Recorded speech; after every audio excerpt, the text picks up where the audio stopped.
Thank you ever so much for joining me this evening. For our next round of Keith Talks, today we're going to be talking about how to make gold medal winners, or in the words of Jim Collins, turning people from good to great. Or what I would like to talk about today, how do we go from great to world class? And over the years, I've been involved in a number of different groups that I think have gone from being great to world class. During my career as an athlete, I managed to get to top 10 in the world, and I got a lot of coaching, a lot of input that helped me get to that stage. I worked with a group of individuals from my canoe club, and we established a culture that I would kind of call as gold medal winning. And when I started working with these guys, a lot of them were quite young, they were new into sport, but they were already good. They were either in the top division or very close to the top division in the country. But we wanted to establish a culture where we became the strongest in the country. And over time, we got more and more athletes in that top group. And it got to the point where working with these guys, we've now still got the fastest marathon paddler in the country, the fastest sprinter in the country. And we worked with individuals, turning them from being very good at what they did into becoming world champions. And we did that through a development of a mindset and really establishing a culture of success. And that's what I want to try and reinforce today. So previously we've spoken about setting outrageous goals, and we've spoken about what we might need to do in order to work towards those outrageous goals. And now it's how do we actually make them happen? What are those last bits? Because everybody in the room has gone from what they're doing at a good level to what they're doing now at a great level. And now we're going to look at those goals that you've set and say, actually now how can I make them incredible? How can I make them world class? And as I said, I had the opportunity to work with a number of people. So I achieved a great level of success that I'm very proud of in my sport, but I also helped other people do that as well. And I applied a lot of this mindset to sports terms, and I found that a lot more straightforward to do, a lot simpler to do. Define what we had to improve on, make those marginal improvements, set those outrageous goals, set about working towards them methodically, and then we do those last bits of the piece of the puzzle in order to achieve those. I also managed to apply that in other elements of what I did. Where I used to work, in my old job, I was a head of faculty in a university college. And to start with, I worked in the sports department. Made sense, sporty guy, give him sport. Taught physiology, fitness testing, psychology side of things. That all made sense to me. And my department got very strong because of this culture of success that we created. And as a result, I then got given other departments. So then I got given the floristry department. And everyone thought, why on earth is this clown who does kicking a ball and running, why have we given him a department he hasn't got a clue anything about? But just by establishing these marginal gains, these kind of chipping away approach to success, we're able to take that department from being inadequate in eyes of Ofsted all the way through to being outstanding. And it was just by understanding what they needed to do, what elements they needed to put in place in order to make that happen. So I want to talk about how do we go from good to great to world class. And two things I want to talk about is hunting for opportunities and also the rose-tinted mirror theory. But firstly, hunting for opportunities. And that is probably one of the key things that's going to make you from being good to great. It's that permanently looking for those marginal improvements. They call them kind of critical non-essentials or marginal gains. Now, marginal gains, Dave Brailsford talks about that in a cycling term, but it's really important to understand it's when you've done all the hard work already. So if I take the cycling terminology, if I take my pillow with me to France, it doesn't mean I can cycle up mountains really quickly. But that is a Sky Sports action that they put in place. That's something that they do in order to make those marginal gains. You've got to do the hard work beforehand. So if I cycle hundreds of miles, thousands of miles, and then I start looking at those tweaks, that's when I can make a difference to what I'm trying to achieve. So it's so important to emphasize, you've got to put the hard work in first, and then you get to the point where you start making these critical non-essentials, these marginal gains that's going to put that ice on the cake, that's going to allow you to take you from what you're doing that's great to take you to world class. So I want you to hunt for opportunities all the time. And this, I guess, epiphany came to me when I was fairly young in my paddling career, my canoeing career, and I had a race. And I always thought I was quite good. A lot of juniors do that. They think they're quite good and then they think they're big time, and then anything doesn't go their way, they sack off races, they bin it, and yeah, they end up thinking they're better than they actually are. And I got to that stage and I did a race. It wasn't really going my way, so I sacked it off, came up with some stupid excuse, just binned it halfway through. And then my mum, who had driven me there, just went absolutely crazy at me. It's the most wild I've ever seen her, when she got angry about me not finishing a race and made it very, very clear that they hadn't given up their weekends to drive me around the country in order for me to think I was better than I was and to not be involved in a race. And what it reinforced to me, and what it really emphasizes, what are you learning when you're standing on a bank watching everybody else? What are you going to get better at if you're not involved in the game? So what's really important for you and everything that you do, and what made me better, was to be involved. If I am involved in it and I'm failing at stuff, then great, it's an opportunity to learn.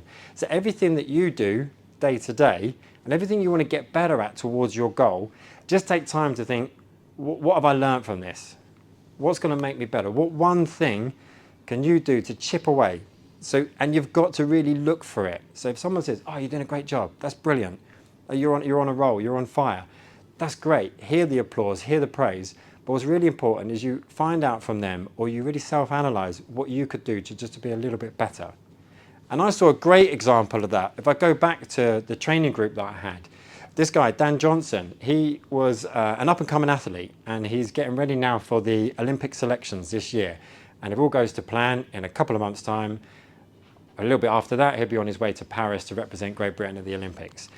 And I had the honour of training with him when he was on his way up through the ranks. And when he was trying to get better and better, he would seek an opportunity to try and beat me whenever he could.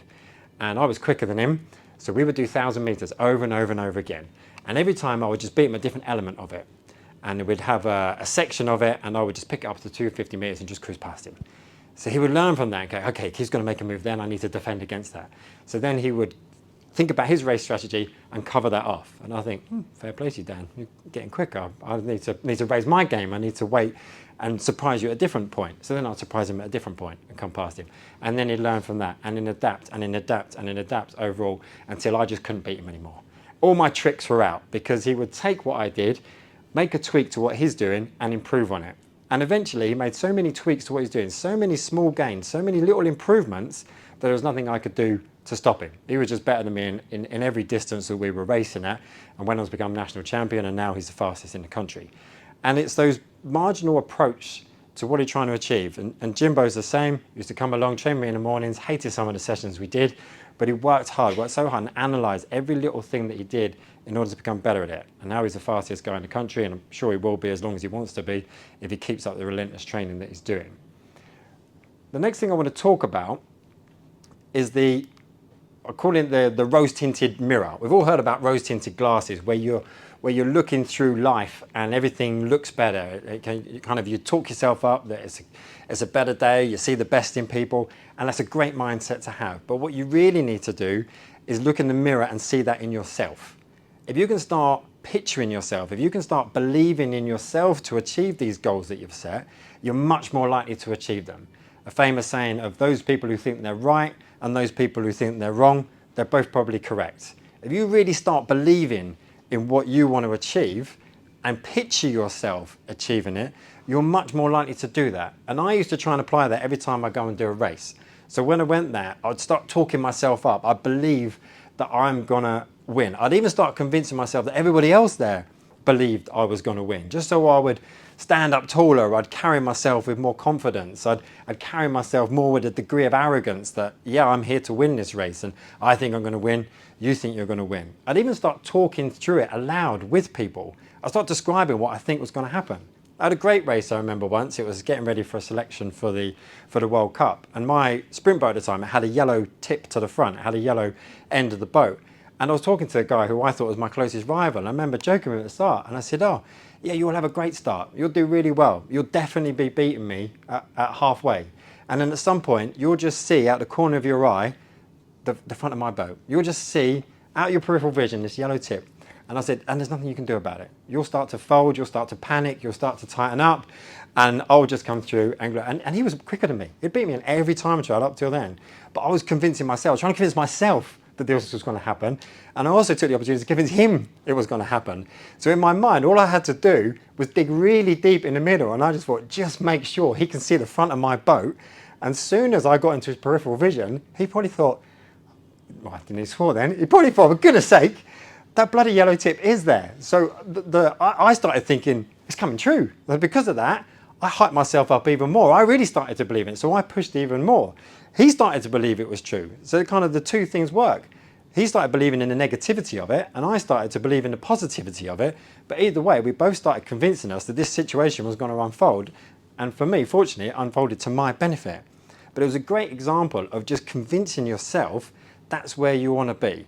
So if you've got ambitions on your goals, whether they're work-related goals, career-related goals, a skill you're learning, some knowledge you're developing, some outrageous goals that you've got to picture the fact that you are going to be that. You've got to picture yourself that other people believe you're going to do that. Some people talk about investing in the brand of yourself. And I think that's so important, that you carry yourself with the mindset that that is what you're going to do. That is what you're going to achieve. I remember doing a race, the Dragon's Back race, which is running the length of the Wales over all the mountains. And towards the end of the first day, I went running past the guy who won the previous year. And I thought, I must be bloody good at this. If I'm beating the guy that won it, and it gave me such a lift, it gave me such confidence, and I kind of made an enemy in my mind of the people who weren't going to finish the race. I just thought, that is not me. That's 5 of those people. They've decided it hurts too much. They're going to bin it off. They're going to pull out of the race. I convinced myself I was never going to be one of those people, and it helped me seeing someone else who I thought was really strong. And I thought, well, I must be better than him. Turns out he was having a nightmare of a day. I think he was having heart problems, and he got airlifted off the hospital from the mountain. So not a great finish for him, but he's fine now. But for me at the time, it gave me that confidence. I thought, wow, I deserve to be here. I had the mindset of, yeah, I am one of the best runners here. I am one of these people who are going to complete this. And it made such a difference to me to be able to carry on for the rest of the week running, because I had that mindset of what I wanted to achieve. And one last thing is trying to take advantage of an opportunity to be successful. So that probably makes the biggest difference out of all of these things I've spoken about, and all of the setting the goals and how you're going to work towards them. And you can start to picture it, you can start to see it, you can visualize it, you can start pretending you are it to convince yourself and to convince others. All of that's great. And the next thing that I think makes the biggest difference of all is to try and create an opportunity where you are successful in what that you're trying to achieve, even in the smallest amount.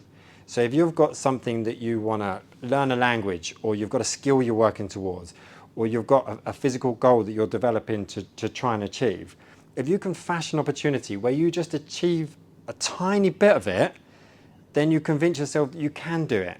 So it's a bit like running at the pace that you need to for the marathon time that you want to achieve.